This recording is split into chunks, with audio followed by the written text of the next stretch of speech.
Remember, world domination begins with you.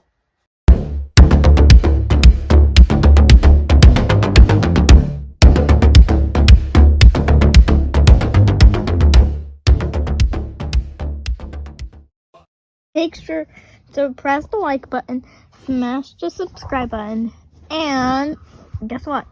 What? Turn on the notifications. Thank you. Hey guys, how's it going? MaskMonger here, Vinny Ratlock. Welcome to the newly branded YouTube channel, The MaskMonger. I am The MaskMonger. Duh. And I like to do live streams where we make masks and other props and fun stuff. We do unboxings, we do show and tells and everything. And I like to talk about stuff and things that I like. It's my channel. I'll do what I want. Anywho, we're going to do like a show and tell today, but we're going to veer away from masks. And we're going to move into the other realm of things that I love to collect, and that is goggles.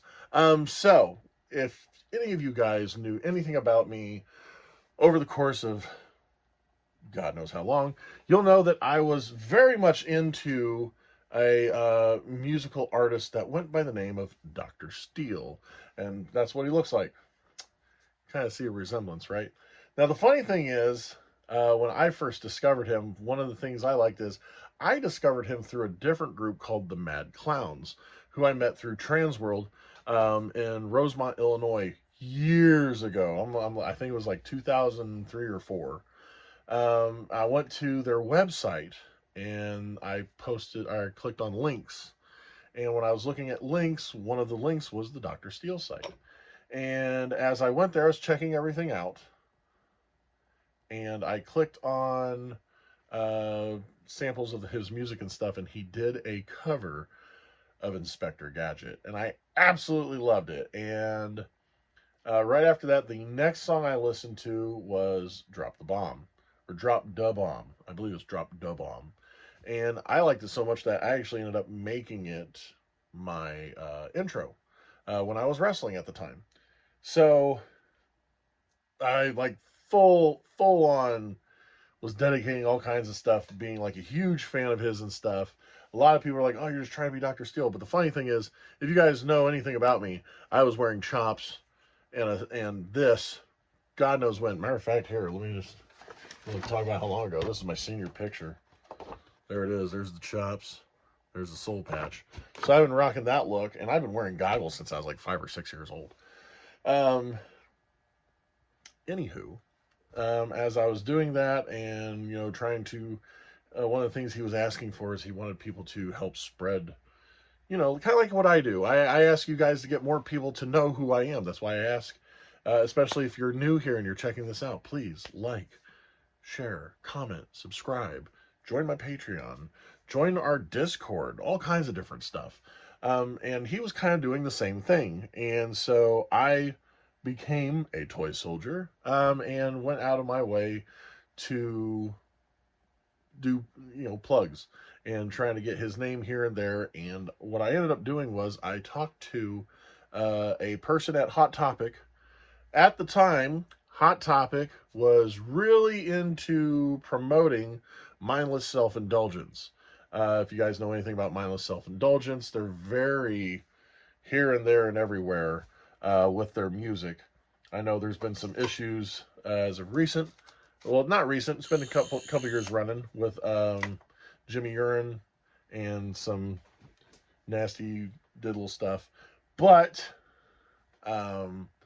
since at the time that wasn't any knowledge, so I used that as a way to talk to the people at Hot Topic. And at the time, one of the corporate people were there because Dr. Steele was supposed to be touring with Mindless Self-Indulgence at the time. And when I mentioned it, they got excited about that. They wanted to know this, that, and the other. I sent them to the website. They were wanting to know if they could purchase CDs. I messaged Dr. Steele about it. He was like, I have no way of da-da-da-da, because I believe he just didn't have enough to cover all of Hot Topic. But he was so happy with that, he ended up giving me... Now, they had toy soldiers, Toy Scouts, and nurses. I like how he moves everything on. Kind of like how I have Vinions, and I have, henchmen and whatnot with my regime, with my doctorisms. Um, and he ended up sending me a letter and gave me a patch that let me know that I was one of his higher ups. I was the yellow jacket, is the term that he used. And so that was really cool, to be recognized in a fandom like that.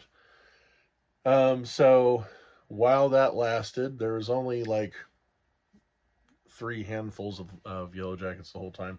He eventually let his paranoia and everything.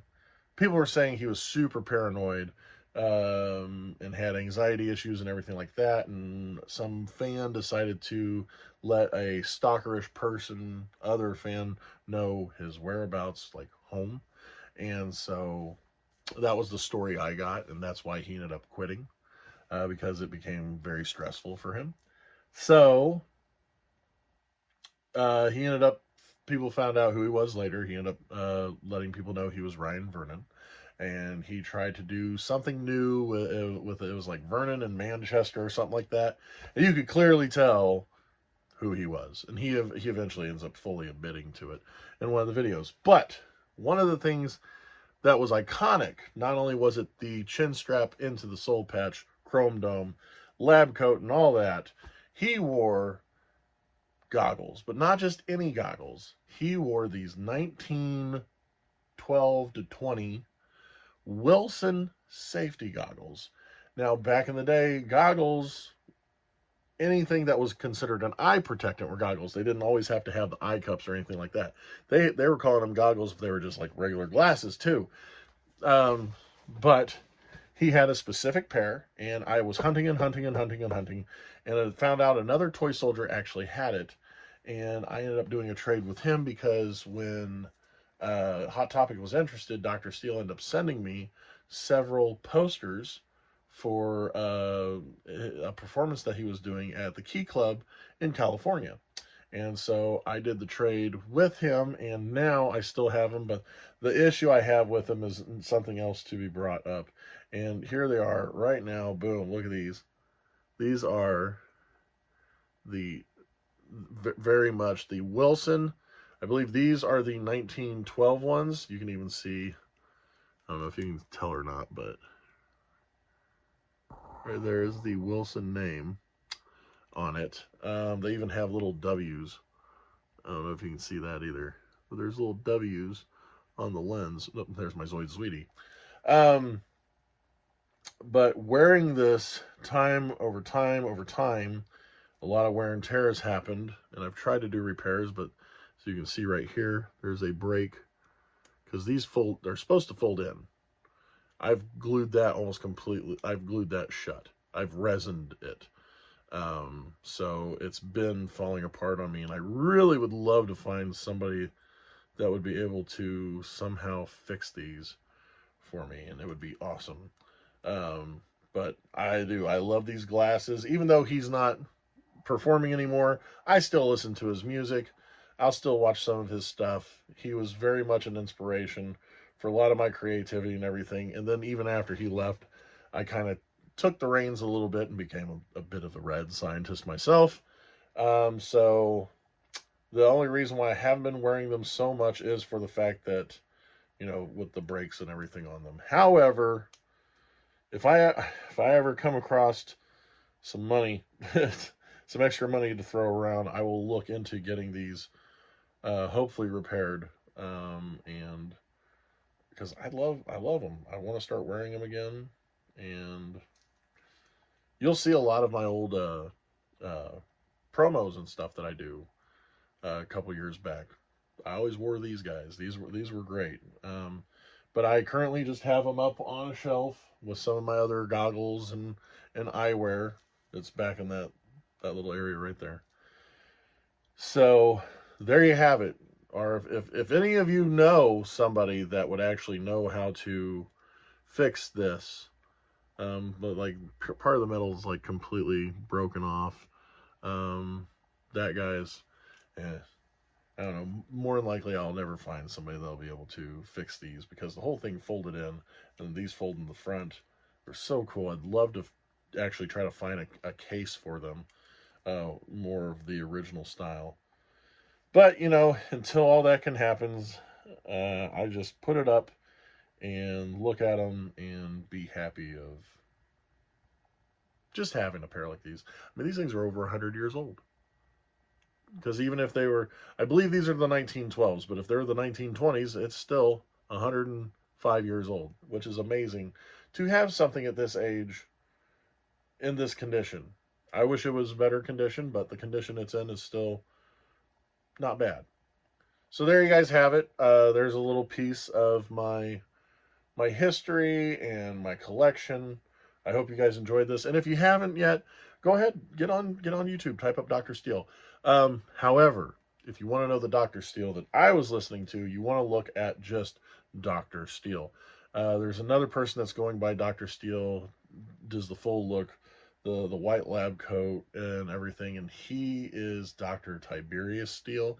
He was another toy soldier that basically got uh, the original Dr. Steele's permission to do music and everything like that. So, if you want to know the Dr. Steele I follow, I'll put some links down below. You can check them out there. But until next time, remember, only you can help me take over the world.